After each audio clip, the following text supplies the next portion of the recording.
कैसी है?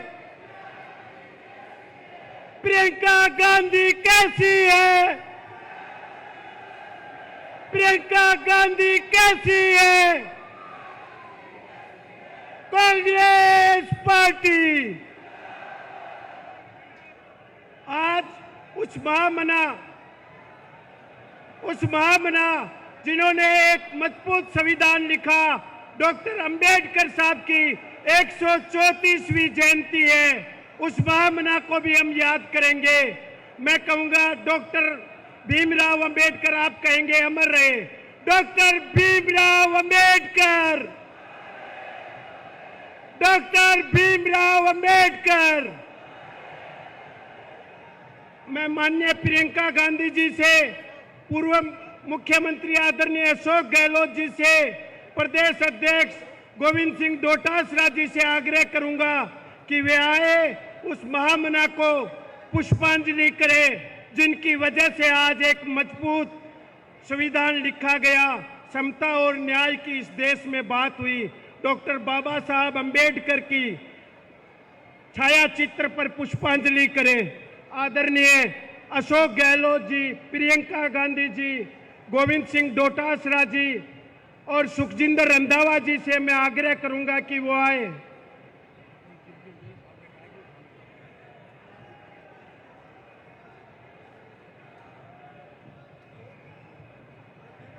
उस महामना की आज 134वीं जयंती है, जिन्होंने इस लोकतंत्र में मजबूत संविधान की रचना करके आम आवाम को समता और न्याय का अधिकार दिया। Doctor Baba Saheb Ambedkar, doctor Baba Saheb Ambedkar, doctor Baba Saheb Ambedkar.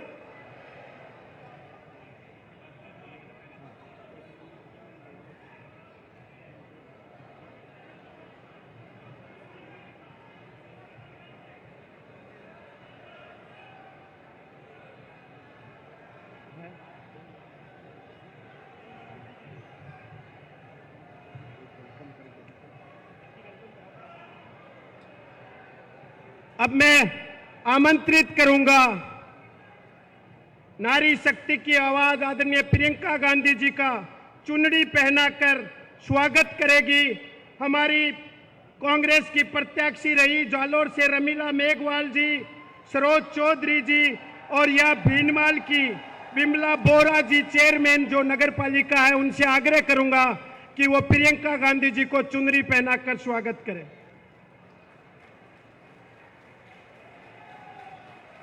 मैं आग्रह करूंगा हमारे यहाँ के लोकसभा प्रत्याशी वैभव गहलोत जी से, डॉक्टर समरजीत सिंह जी जो यहाँ के विधायक हैं, रतन देवासी जी जो यहाँ के विधायक हैं और मोतीलाल कोहली जी से कि वो आए, मैडम प्रियंका जी को गुलदस्ता भेंट करें।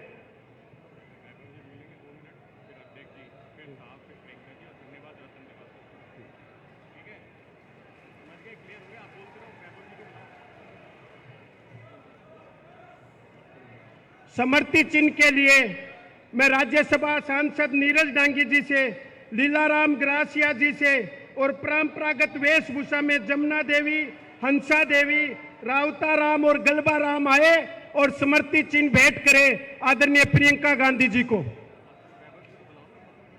और मैं आमंत्रित करना चाहता हूं हमारे यहाँ के ऊर्जावान विकास की आवाज आदरणीय वैभव गहलोत जी से कि वो आए और हम सबको संबोधित करें। आदरणीय वैभव गहलोत जी।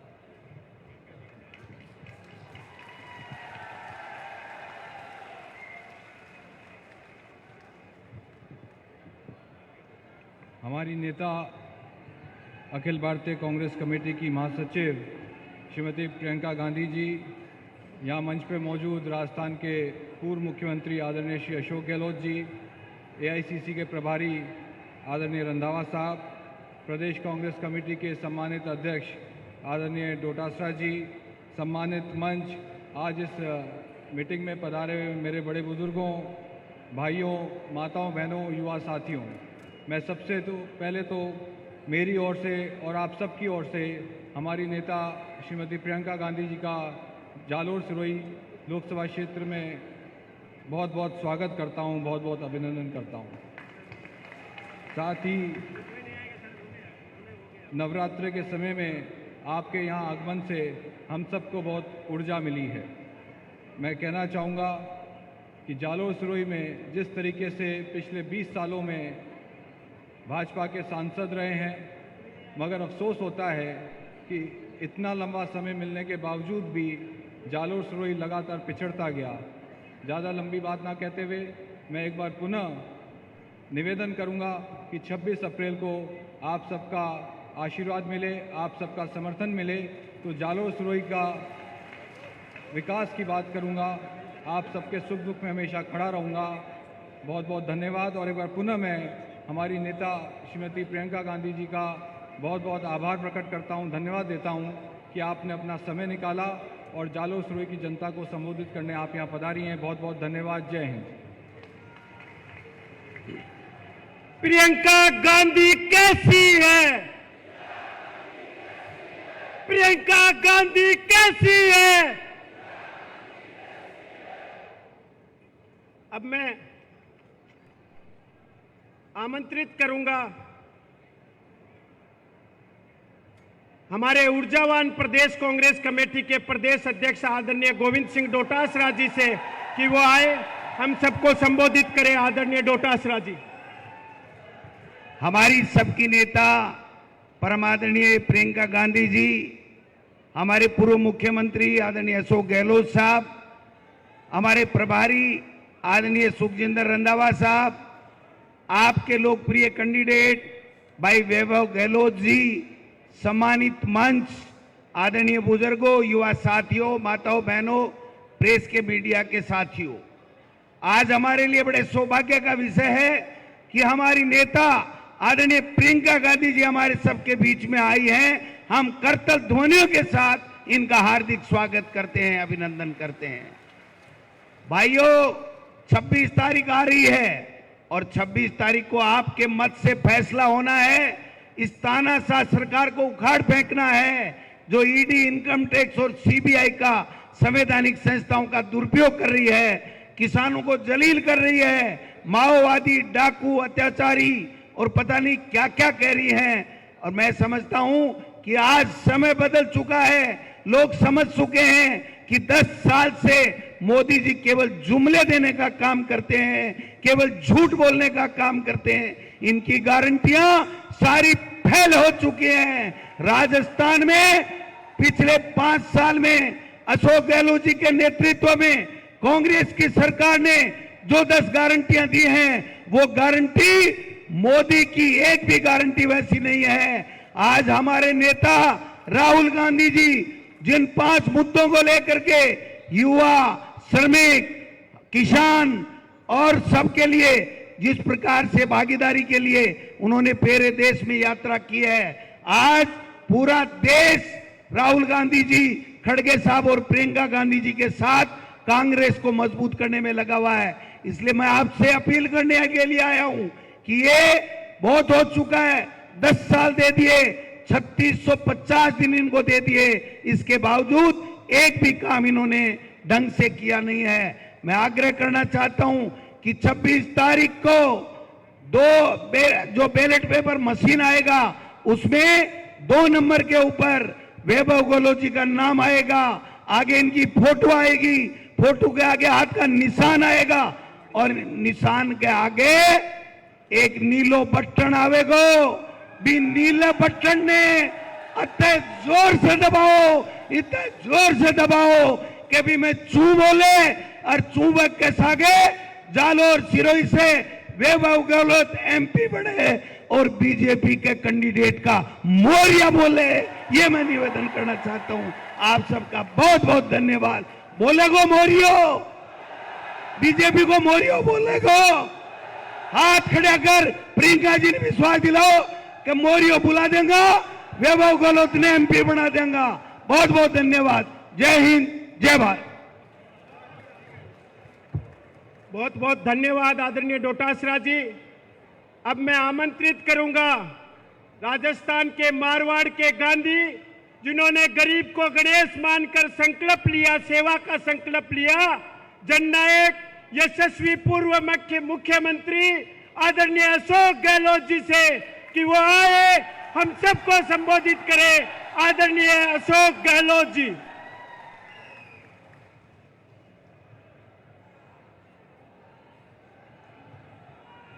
हमारी नेता एआईसीसी की महासचिव श्रीमती प्रियंका गांधी जी, रंधावा साहब, गोविंद दोतासा जी, कांग्रेस के लोकप्रिय प्रत्याशी वैभव गहलोत जी, नील डांगी जी, समरजीत सिंह जी, रतन देवासी जी, मोतीराम कोहली जी, सुखराम बिश्नोई जी, सैम लोढ़ा जी, सरोज चौधरी जी, लीलाराम गरासिया, रमीला मेघवाल, जिला अध्यक्ष मोहम्मद लाल मेघवाल, आनंद जोशी जी, फुकरा फारत सर जी, ओम सिंह जी चंद्राई, सवाराम जी पटेल, साले मोहम्मद जी, धर्मेंद्र राठौड़ जी, बद्रीराम जी राकर साहब, हेम सिंह शेखावत जी, NSY यूथ कांग्रेस सेवा दल, महिला कांग्रेस के तमाम पदाधिकारीगण, अध्यक्षगण, संबंधित मंच, उपस्थित बुजुर्गों, भाइयों और बहनों, नौजवान साथियों, आज हमें प्रियंका गांधी जी को सुनना है,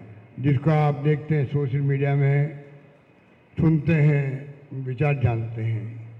सबसे पहले मैं अपनी ओर से, आप सबकी ओर से प्रियंका जी का हार्दिक स्वागत करता हूं। प्रियंका जी जो बात कहती हैं वो दिल से कहती हैं, जो हालात हैं देश के उस पर चर्चा करती है, जो इशू है महंगाई का, बेरोजगारी का, उस पर अपनी बात रखती है। इस देश में लोकतंत्र अगर है तो इशू क्या क्या उस पर बात होनी चाहिए।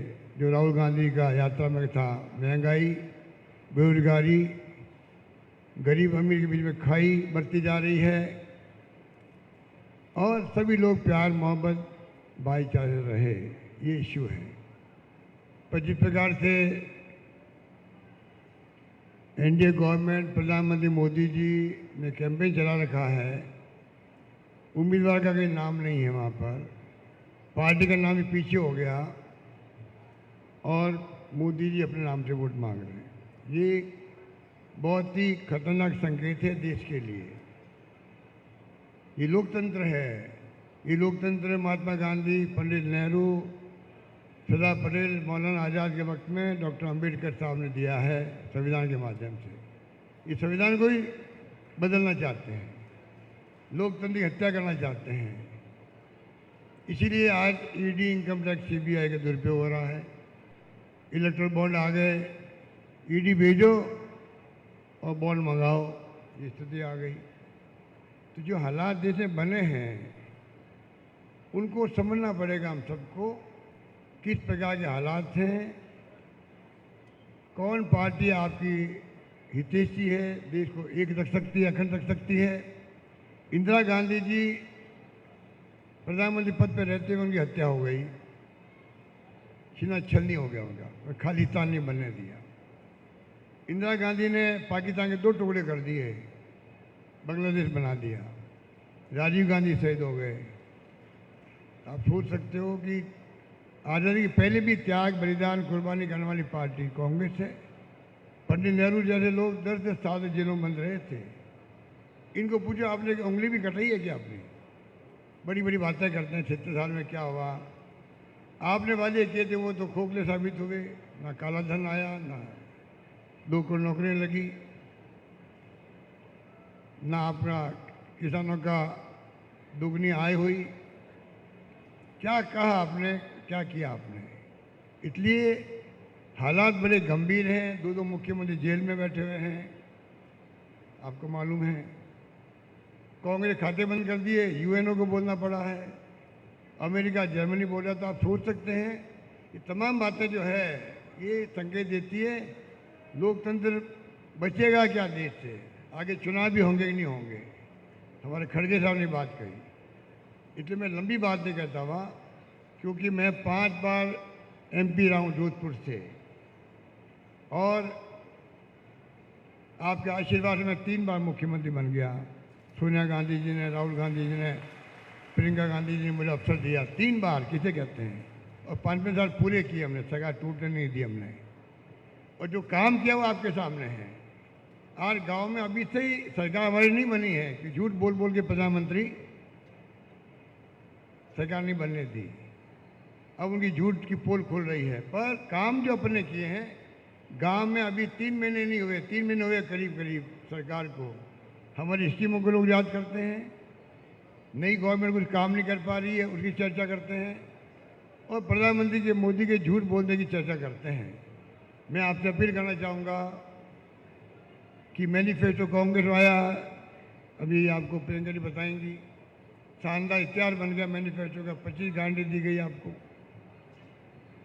आपसे मेरी अपील है, अगर जालोर और सिरोही में खड़गे साहब ने, राहुल गांधी जी ने, प्रियंका जी ने, सब नेताओं ने मिलकर अगर वैभव गहलोत को भेजा आपके यहाँ, सोच समझ के भेजा है, और मैं कहना चाहूँगा आपको, हमारे जितने एमएलए बैठे हैं, प्रत्याशी बैठे हैं, इनके अनुभवों का लाभ लेगा वैभव गहलोत लेगा। और मैं स्वयं जो है चुनाव के बाद में भी मैं आपसे वादा करता हूँ, चुनाव के बाद भी मेरा रिश्ता आपसे कायम रहेगा, ये दिमाग में रखना।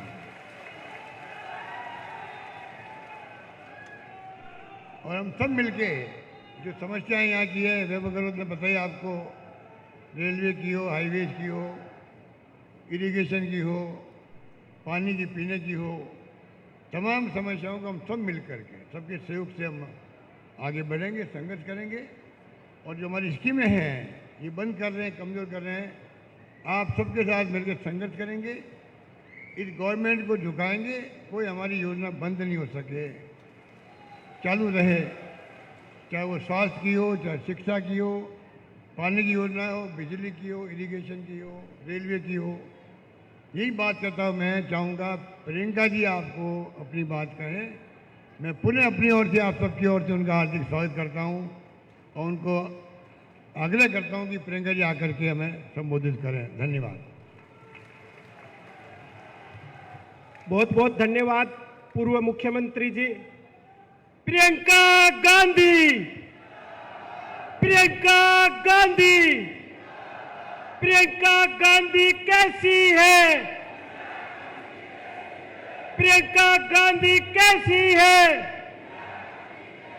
नारी शक्ति की आवाज, समता और न्याय की अग्रदूत हमारी नेता आदरणीय प्रियंका। बोलिए बोलिए, कोई नहीं। प्रियंका गांधी जी से आग्रह करूंगा कि वो आए, हम सबको संबोधित करें। आदरणीय प्रियंका गांधी जी। मेरे प्यारे भाइयों, प्यारी बहनों, राम राम सा।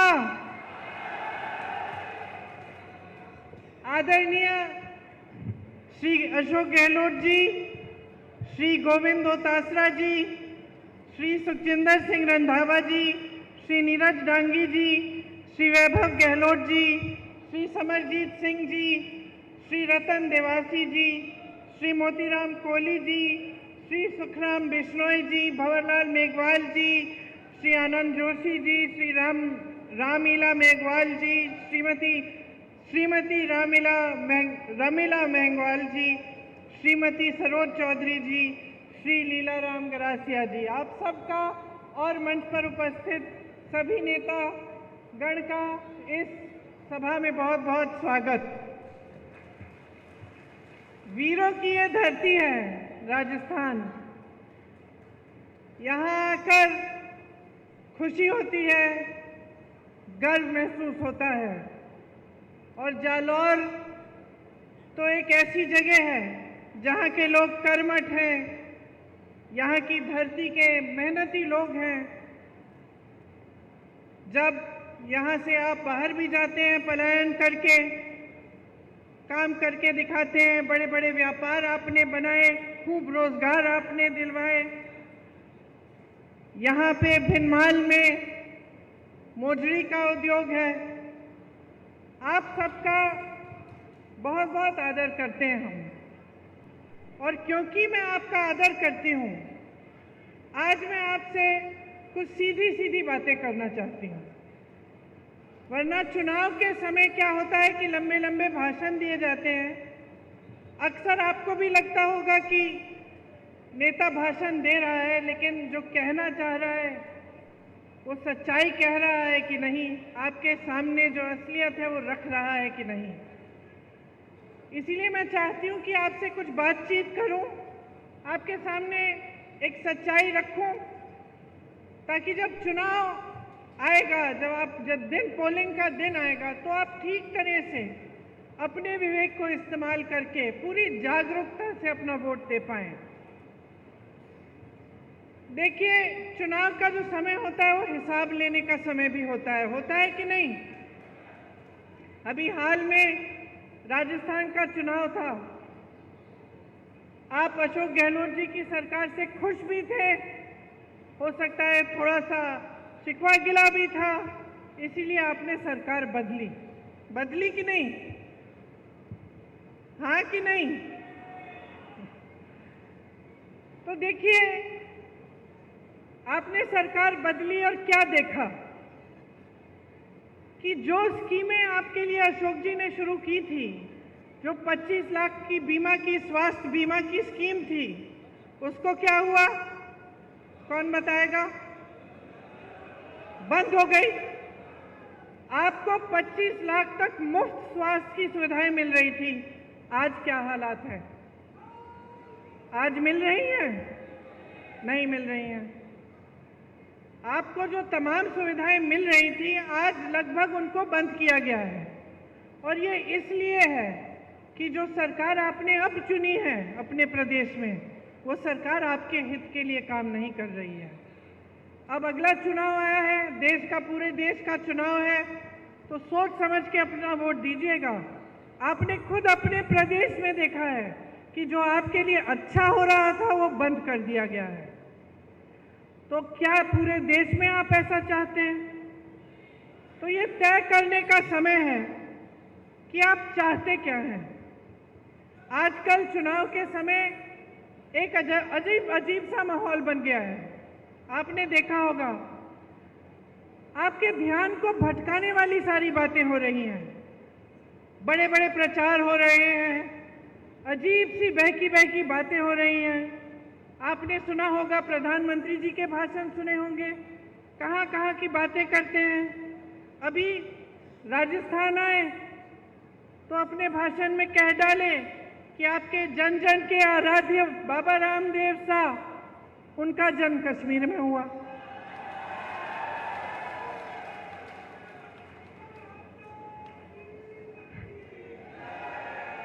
कभी वो अपनी झूठी वीरता दिखाते हैं, कभी शेखी मारनी होती है, कभी कबीरदास जी को गोरखनाथ जी से मिलवा लेते हैं अपने भाषण में, कभी गटर से गैस बनाते हैं, कभी बादल में मिसाइल छोड़ देते हैं, कभी मांस मछली की बात करते हैं, कभी ईमेल उस समय की बात करते हैं जब ईमेल था ही नहीं, उस जमाने की बात करते हैं कि मैंने तब ईमेल भेजा।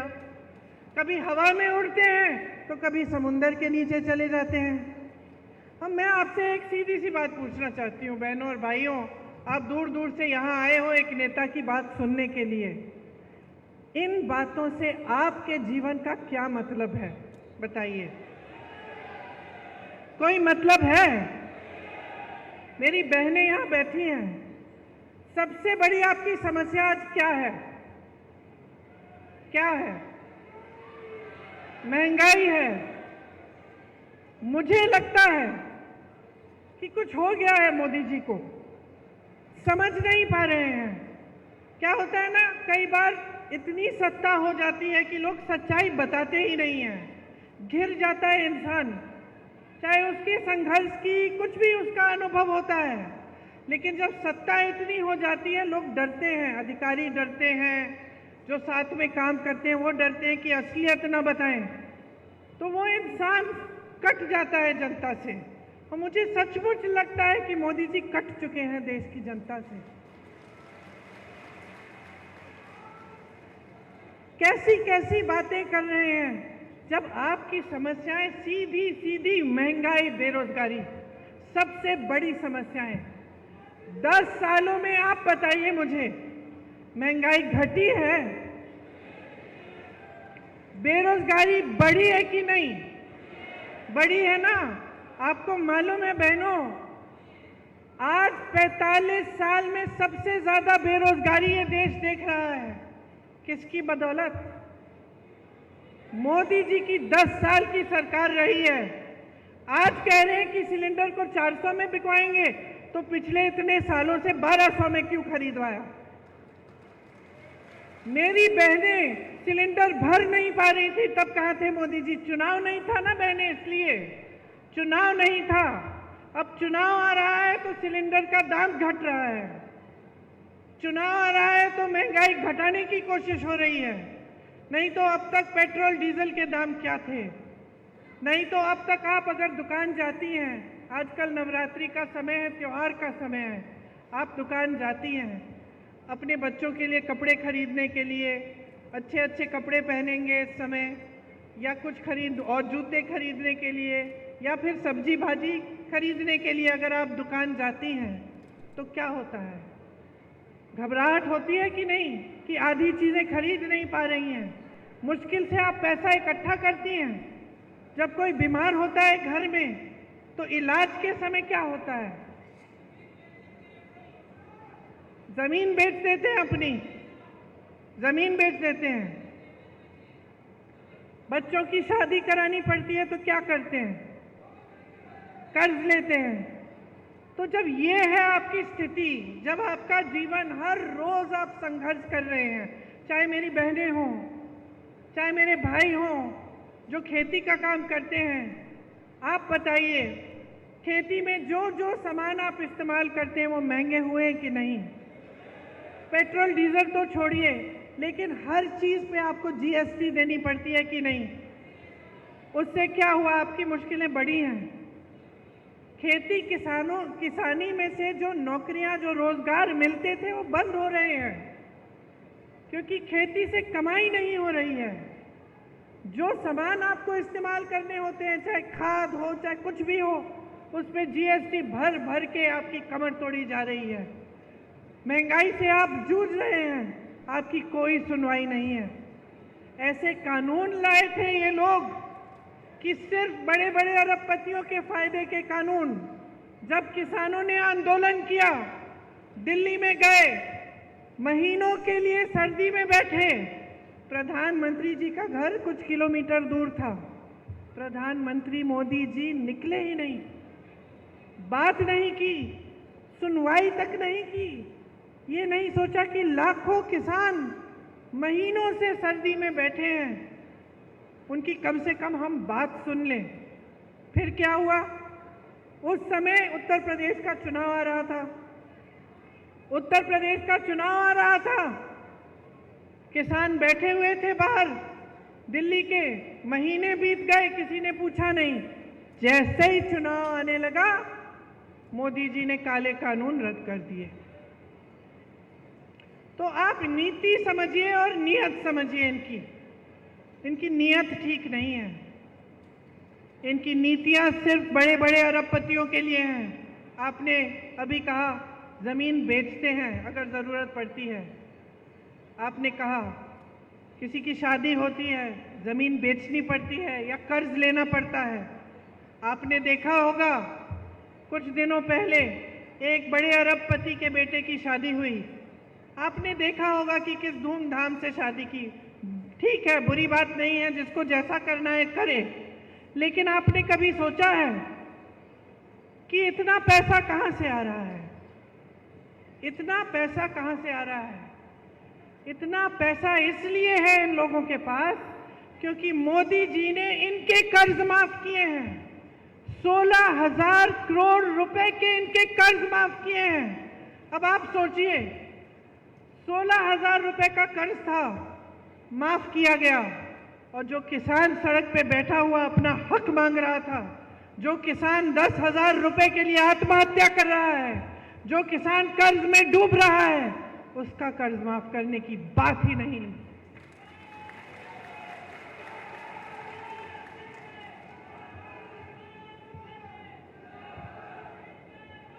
आपको सिर्फ ये दिखाया जाता है पूरी मीडिया में, टीवी पे आप फोन खोलेंगे तो फोन पे आपको यही दिखाई देता है कि देश आगे बढ़ रहा है, तरक्की हो रही है, सब बहुत खुशहाल हैं। ये सच्चाई है क्या? जब आप देखते हैं कि बड़े बड़े प्रधानमंत्री, बड़े बड़े राष्ट्रपति आ रहे हैं देश में और G20 जैसे बड़े बड़े इवेंट हो रहे हैं, तो हम भी भारतीय हैं, हमें भी गर्व होता है। ऐसी बात नहीं है, आपको भी गर्व होना चाहिए। ठीक है, अच्छा है, लेकिन क्या इसका मतलब ये है कि इस देश की एक और असलियत नहीं है? इस देश की एक सच्चाई ये है कि इस देश का गरीब रोज सुबह शाम संघर्ष कर रहा है। इस देश की सच्चाई ये है कि आप जो यहाँ बैठे हैं, आपकी कहीं कोई सुनवाई नहीं हो रही है इस सरकार में। महंगाई बढ़ती चली जा रही है, बेरोजगारी बढ़ती चली जा रही है, और रोजगार देने के बजाय क्या कर रहे हैं? अग्निवीर जैसी स्कीम ला रहे हैं। राजस्थान ने, उत्तराखंड ने, हरियाणा ने, पंजाब ने, यूपी ने अपने बेटों को अब हमारे सरहद पे भेजा, शहीद होने के लिए भेजा। आज की बात नहीं है, पीढ़ियों से आप भेज रहे हैं। आपके दिलों में देशभक्ति की भावना है, आपके दिलों में देश के लिए प्रेम है। आप कहते हैं कि हमारे बच्चे जाएंगे, रक्षा करेंगे देश की, और आपके बच्चे जैसे ही नौजवान बनते हैं, दौड़ लगाना शुरू करते हैं। मैंने आंखों से देखा है। मैं जब गिरफ्तार हुई थी, किसानों का आंदोलन चल रहा था, मैं लखीमपुर खीरी में थी, यूपी में। उस समय कुछ किसानों को एक मोदी जी की सरकार के एक मंत्री ने कुचल दिया था। 6 किसान मर गए थे, शहीद हो गए थे। मंत्री के बेटे ने, शायद मंत्री ने जीप के टायर के नीचे कुचल डाला था। हम उन्हें मिलने जा रहे थे। उस समय पुलिस हमारे पीछे पीछे थी और हमें पकड़ने के लिए आई कि आपको गिरफ्तार करना, आप नहीं जा सकते, क्योंकि हम चाहते थे कि हम उनके परिवारों से मिलें। तो सुबह के 3:30 बजे थे, अंधेरा था अभी, और हम एक गांव के बाहर रुके हुए थे कि हम किस तरह से लखीमपुर खीरी पहुंचे पुलिस के बिना, कि पकड़े बिना। उस समय मैंने देखा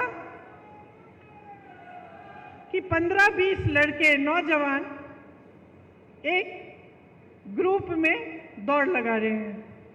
तो अचानक मैंने पूछा कि भाई ये क्या है? अभी तो रात हो रही है, सुबह हुई भी नहीं है, सूरज उगा भी नहीं है, ये बच्चे दौड़ लगाने किस लिए निकले हैं? फिर वो रुके, उन्होंने बातचीत की हमसे, पता चला कि सेना के लिए तैयारी कर रहे थे। इतने से थे, अभी तो उनकी उम्र भी नहीं आई थी सेना में भर्ती होने की, लेकिन तैयारी तब से कर रहे थे।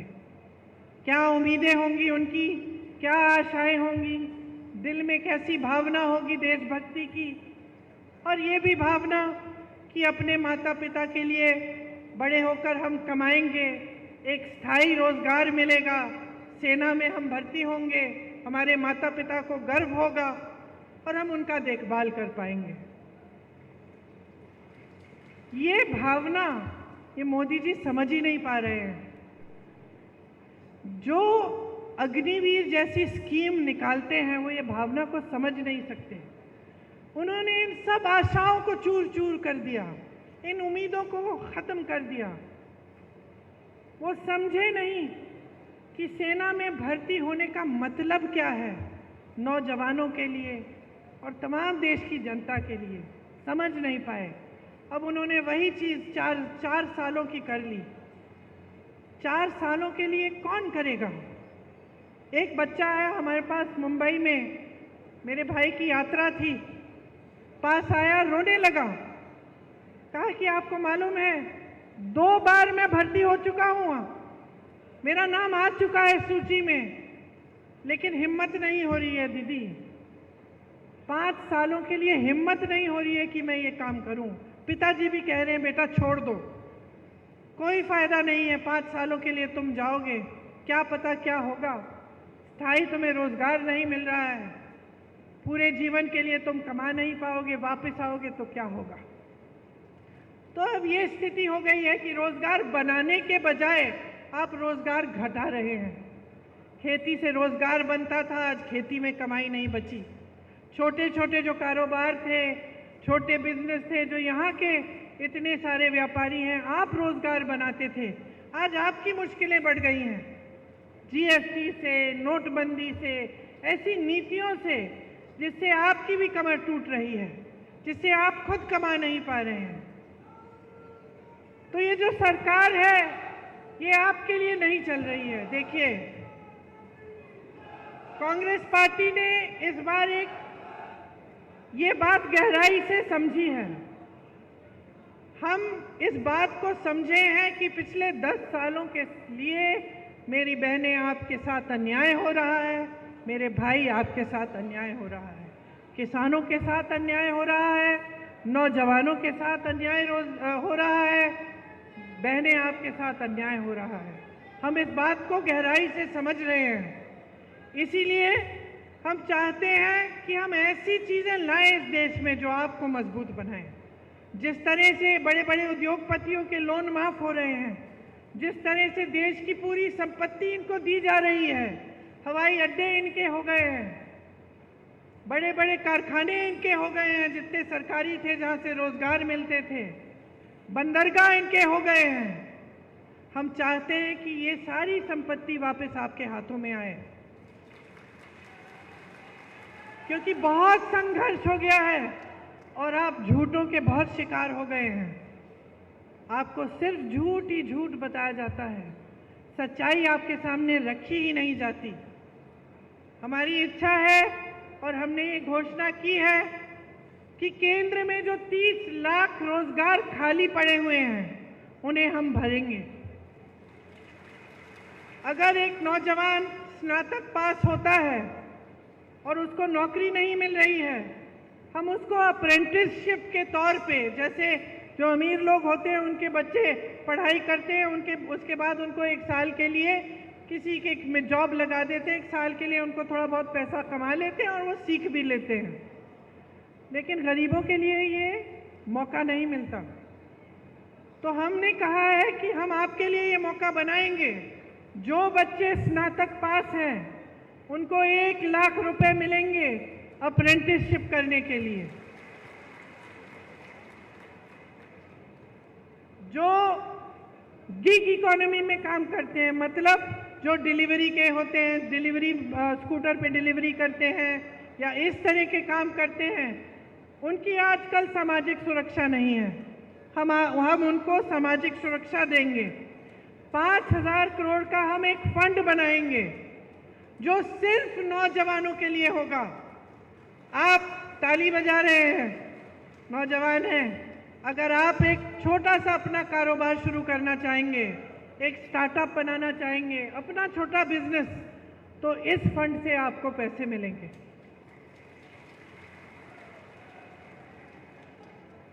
आपको मालूम है पेपर लीक की बड़ी समस्या है। गहलोत जी भी जानते हैं कि राजस्थान में भी पेपर लीक हुए थे और ये एक बड़ी समस्या पूरे देश में है, सिर्फ एक प्रदेश की समस्या नहीं है। और बहुत इसको रुकवाने की कोशिश चाहे कितना भी की होगी गहलोत जी ने, लेकिन फिर भी बार बार ये हो रहा था और पूरे देश में ये एक सिलसिला बन गया है कि जहाँ जहाँ आप इम्तिहान दे रहे हैं रोजगार के लिए, वो पेपर लीक हो रहे हैं, उनमें घोटाले हो रहे हैं, 20-20 लाख के लिए नौकरियां बिक रही हैं। तो इसको रोकने के लिए हम पूरे देश भर में एक कानून लागू करेंगे और एक सख्त कानून होगा। एक जॉब कैलेंडर निकालेंगे। जॉब कैलेंडर का मतलब कि जिस दिन आपकी नियुक्ति होगी, जिस दिन आपका एग्जाम होगा, जिस दिन एग्जाम का रिजल्ट आएगा, वो पहले से तय करके जॉब कैलेंडर में आपको पता चलेगा। अगर किसी अधिकारी ने या किसी ने बेईमानी करने की कोशिश की, इधर उधर करने की कोशिश की, तो उस पर सख्त कार्रवाई होगी।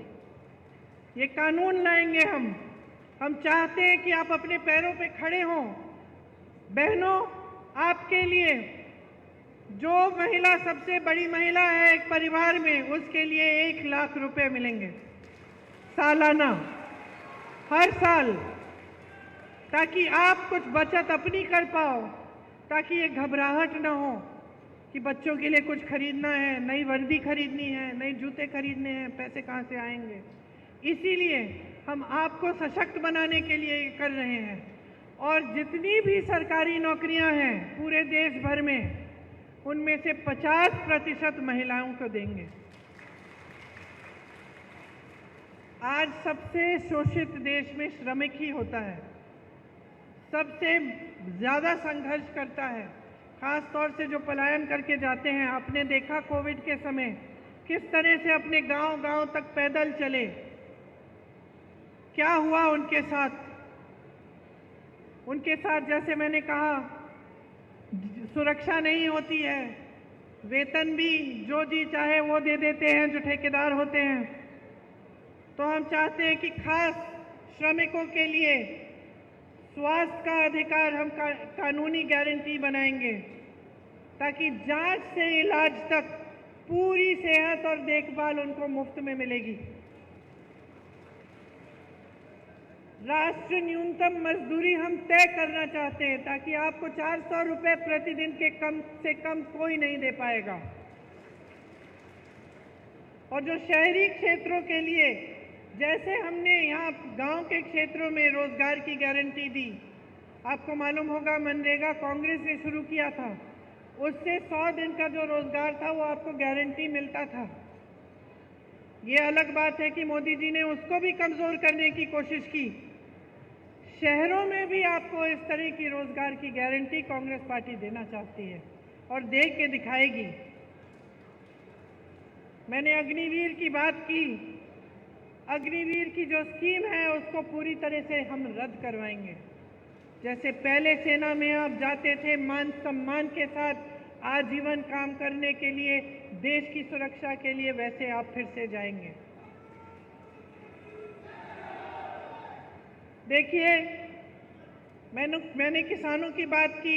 मैंने आपसे बताया कि जीएसटी आपके जो खेती के सामान है उस पर हम रद्द कराएंगे, कि एमएसपी आपको एक कानूनी आपका अधिकार बनेगा, कानून बनेगा कि आपको एमएसपी मिलना है। और जो आपका नुकसान होता है जब आपदा आती है, आपको उसका भुगतान अभी तक मिलता नहीं है। कभी कम मिलता है, कभी टाइम पे नहीं मिलता, कभी आप महीने इंतज़ार करते हैं, साल इंतज़ार करते हैं, नहीं मिलता। तो हम ऐसे नुकसान के भुगतान के लिए हम 30 दिनों की सीमा रखेंगे। 30 दिनों के अंदर अंदर पूरा भुगतान होगा। एक नई कृषि की आयात निर्यात की हम नीति लाएंगे। जो भूमिहीन हैं उनको ज़मीन वितरित करेंगे। ये सारी स्कीमें हम आपके लिए लाना चाहते हैं। अब आप जानते ही हैं कि यहाँ राजस्थान की सरकार थी तो आपके लिए कितने काम किए। आप जानते हैं कि कांग्रेस पार्टी ने जहाँ जहाँ गारंटी दी है वहाँ आज भी ये चीज़ें लागू हैं। हमने कहा था ओपीएस आपको ओपीएस होगा, कर्नाटका में ओपीएस मिल रहा है, हिमाचल में मिल रहा है, छत्तीसगढ़ में जब हमारी सरकार थी मिल रहा था वहाँ पे।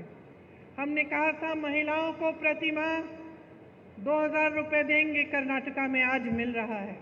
हमने यही हिमाचल में कहा था कि 1500 रुपये प्रति माह मिलेगा, मिलना शुरू हो गया है। तो जो बातें हमने की हैं वो हमने करके दिखाई हैं।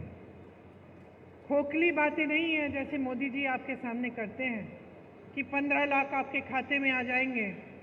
अभी तक नहीं आए, 10 साल बीत गए हैं। कि 2 करोड़ रोजगार मिलेंगे और 10 सालों में बेरोजगारी इतनी बढ़ गई है कि 45 सालों में इतनी बेरोजगारी नहीं है। तो मोदी जी जो बात करते हैं आपसे वो खोखली बातें हो गई हैं। हो सकता है एक ज़माने में 10 साल पहले जब शुरू में उन्होंने की थी, हो सकता है उनकी भी इच्छा थी कि वो पूरी करेंगे, लेकिन अब वो इच्छा भी नहीं है। अब साफ साफ दिख रहा है कि सच्चाई को मानने के लिए तैयार ही नहीं है, कि इस देश के गरीब के संघर्ष को पहचानने के लिए तैयार नहीं है। भ्रष्टाचार की बातें करते हैं। शायद इस देश के इतिहास में पहली बार ऐसा हुआ होगा कि 2 मुख्यमंत्रियों को जेल में डाल दिया। भ्रष्टाचार के बहाने। सारे जितने भी विपक्ष के नेता हैं, सब पे ईडी, सीबीआई, इनकम टैक्स एजेंसियां इतना दबाव डाल दिया भ्रष्टाचार कह के, और जब चाहते हैं कि कोई उनकी पार्टी में आ जाए तो अचानक वो भ्रष्टाचार की बातें खत्म हो जाती हैं। वही लोग जिनके खिलाफ ये आरोप लगाते हैं, मोदी जी मंच पे खड़े होकर कहते हैं कि ये हजारों करोड़ का घोटाला किया इन्होंने, वही लोग जिस दिन मोदी जी की पार्टी में शामिल हो जाते हैं उस दिन मोदी जी ये सब बोलना बंद करते हैं, केस धुल जाते हैं, भ्रष्ट नहीं रहते, वही लोग पाक हो जाते हैं। और सबसे बड़ा भ्रष्टाचार इनका क्या है? सबसे बड़ा भ्रष्टाचार आज सामने आया है जब सुप्रीम कोर्ट ने कहा कि जिसने किसी भी राजनीतिक दल को चंदा दिया है उसकी सूची निकाल के हमें दीजिए। तो क्या हुआ? पहले तो सूची मिली नहीं इनको, फिर जब फिर से कोर्ट ने बोला कि नहीं सूची दिखाइए हमें, तो सूची निकली और सूची में पता चला कि मोदी जी ने जितने भी भ्रष्ट व्यापारी हैं उनसे तो चंदा ली ही। वो जो पुल गिरा था गुजरात में, उससे, जिसने वो पुल बनाया उससे चंदा ली। आप सोच सकते हैं कि ये जो कोविड की जो टीका लगा, आपको जो वैक्सीन लगी, उसको लगाने वाले से भी चंदा ली मोदी जी ने। सबसे ज्यादा चंदा मोदी जी ने ली। जो लॉटरी चलाते हैं उनसे भी ली, किसी को नहीं छोड़ा। सबसे या तो सबको ठेका दिया या किसी की पे एजेंसी लगा दी, चंदा ली, एजेंसी हटा दी। किसी को ठेका दे दिया कि तुम पुल बनाओ, तुम सुरंग बनाओ, तुम सड़क बनाओ, उसके लिए चंदा ले ली। तो इससे बड़ा भ्रष्टाचार कौन सा है? इससे बड़ा भ्रष्टाचार क्या है कि हजारों करोड़ रुपए आपने इस तरह से अन्य लोगों से ली। तो भ्रष्टाचार की जो बातें हैं वो भी इनकी खोखली हैं। कहते हैं यहाँ आकर कि मैं अकेला भ्रष्टाचार से लड़ रहा हूँ, पब्लिक से समर्थन मांगते हैं। सच्चाई नहीं है, भ्रष्टाचार से नहीं लड़ रहे हैं। ये सिर्फ विपक्षी दलों का मुंह बंद करना चाहते हैं। किसी भी बहाने किसी का घर ले लिया, किसी पे केस डाल दिया, किसी को जेल में डाल दिया। लेकिन मैं आपसे कहना चाहती हूँ कि हम डरने वाले नहीं हैं।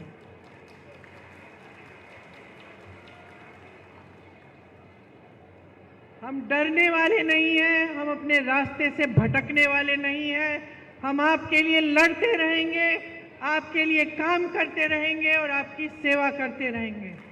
यही हमारा धर्म है और असली धर्म यही होता है। हर नेता का यही धर्म होना चाहिए। धर्म की बहुत बातें सुनते हैं आप, धर्म के नाम पे आपको बहकाया जाता है, लेकिन धर्म के नाम को जो अपनी सत्ता के लिए इस्तेमाल करता है वो धार्मिक नहीं होता है। धार्मिक इंसान वो होता है मेरी बहनें जो सेवा को समझता है, जो अपने पास वाले को, जो भाई बहनों की मदद करता है, जो सच्चाई बोलता है और जो धर्म का इस्तेमाल अपने लिए नहीं लेकिन लोगों की भलाई के लिए करता है। इसीलिए मैं खास आपसे आग्रह करने आई हूँ आज कि इनकी बातों में मत पड़िए। बहुत हो चुका है। आपने 10 साल अपना अनुभव देखा है, आपने संघर्ष किया है। इस बार इस चुनाव में आपका वोट किसी एक नेता को नहीं मिलना चाहिए। आपका वोट अपने ही पक्ष में जाना चाहिए। आपका वोट अपने लिए लगना चाहिए, डलना चाहिए। अपने बारे में सोचिए। 10 साल गुजर गए हैं, आपके बच्चे बड़े हो रहे हैं, आप मेहनत से कमा के उनको पढ़ा रहे हैं, लिखा रहे हैं, रोजगार नहीं मिल रहा है, घोटाले हो रहे हैं, खेती में कमाई नहीं हो रही है, महंगाई बढ़ रही है। क्या 5 साल और आप ये चाहते हैं? आप ऐसी सरकार चाहते हैं? जो ऊपर से ऐसे दिखे कि आपको सोने का कोई डब्बा दे रहा है, डब्बा खोला तो कुछ खाली है, सब कुछ खाली है। और खूब प्रचार के साथ ये कहा जा रहा है कि आपको दे रहे हैं, दे रहे हैं, दे रहे हैं। इस गलतफहमी में मत पड़िए। अगर आपको दिया होता तो आज ये आपकी परिस्थिति नहीं होती। अगर आपको सचमुच एक सरकार मिली होती जो आपके हित में काम कर रही होती तो आपकी आज ये परिस्थिति नहीं होती कि आप महंगाई से जूझ रहे हैं, कि आप गरीबी के दलदल में फंसे हुए हैं। आपको इस दलदल से निकलना है तो एक ऐसी सरकार लाइए जो आपके लिए काम करे, जो आपको गरीबी से निकाले। आपको मालूम नहीं होगा कि कांग्रेस की सरकार ने करोड़ों लोगों को गरीबी से निकाला और बीजेपी की ये जो सरकार है वापस उनको गरीबी में ढकेला है। तो आप समझिए इन बातों को गहराई से। मेरी तो यही आग्रह है कि ध्यान से आप हर चीज को समझिए, अपने जीवन को देखिए। तरक्की आई नहीं आई, तरक्की नहीं आई है 10 सालों में तो फिर से ये सरकार मत लाइए, क्योंकि कुछ बदलेगा नहीं। अगर आप बदलाव लाना चाहते हैं, अपने देश को सचमुच आगे बढ़ाना चाहते हैं, तो सबसे पहले आपको खुद आगे बढ़ना पड़ेगा। अगर आप अपने पैरों पे खड़े नहीं होंगे तो ये देश किसी G20 से बड़े बड़े इवेंटों से आगे नहीं बढ़ सकता। इस देश का गरीब जब सक्षम होगा, इस देश का एक एक नौजवान जब अपने पैरों पे खड़ा होगा, जब एक एक महिला पढ़ी लिखी होगी, जब उसको भी रोजगार मिलेगा, जब देश का किसान गर्व से कह पाएगा कि आज मैंने इतना कमाया अपनी खेती से, अपने बच्चों की भूख मिटाई है अपनी खेती से, तभी ये देश सक्षम होगा, तभी ये देश आगे बढ़ पाएगा।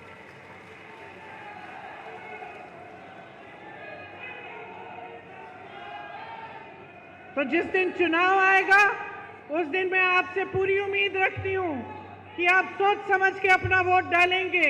इस बार किसी मोदी सरकार को मत लाइए। ये जो बोलते हैं ना बार बार मोदी सरकार, बंद कर दीजिए इसको।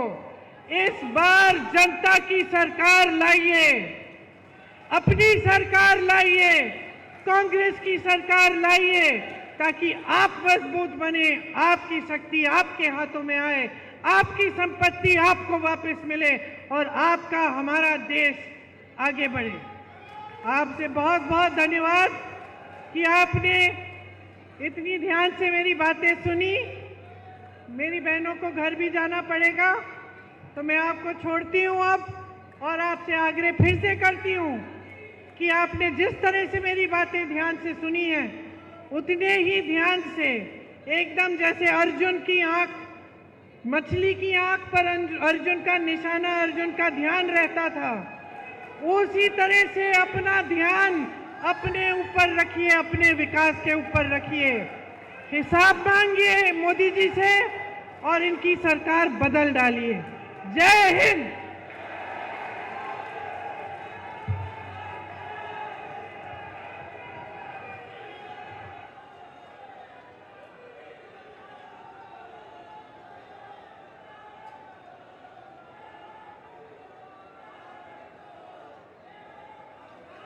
बहुत बहुत धन्यवाद आदरणीय प्रियंका गांधी जी। प्रियंका गांधी कैसी है? प्रियंका गांधी कैसी है? और अब मैं आमंत्रित करता हूं रानीवाड़ा से हमारे विधायक आदरणीय रतन देवासी जी से कि वो आए, हम सबको धन्यवाद भाषण से संबोधित करें।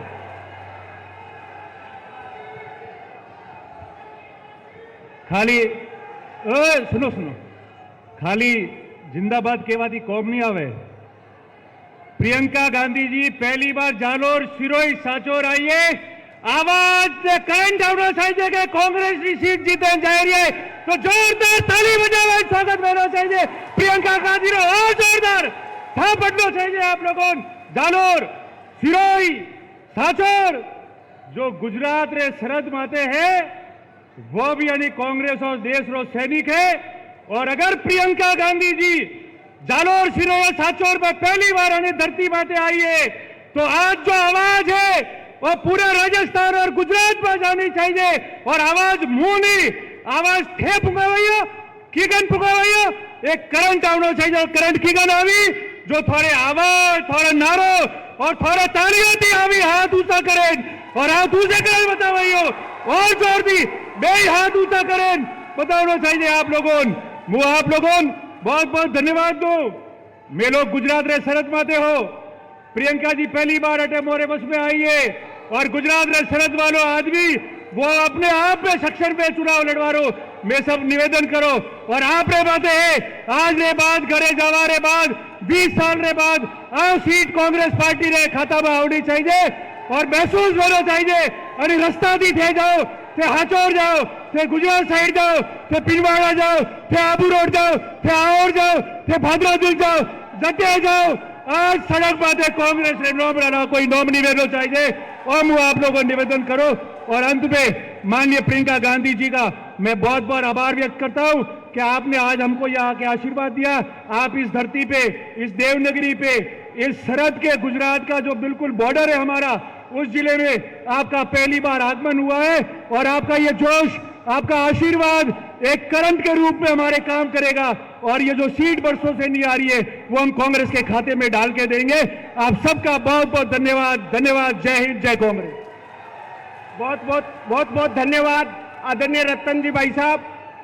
प्रियंका गांधी कैसी है? प्रियंका गांधी कैसी है? प्रियंका गांधी कैसी है? Congress party, Congress party. बहुत बहुत धन्यवाद आप सबका।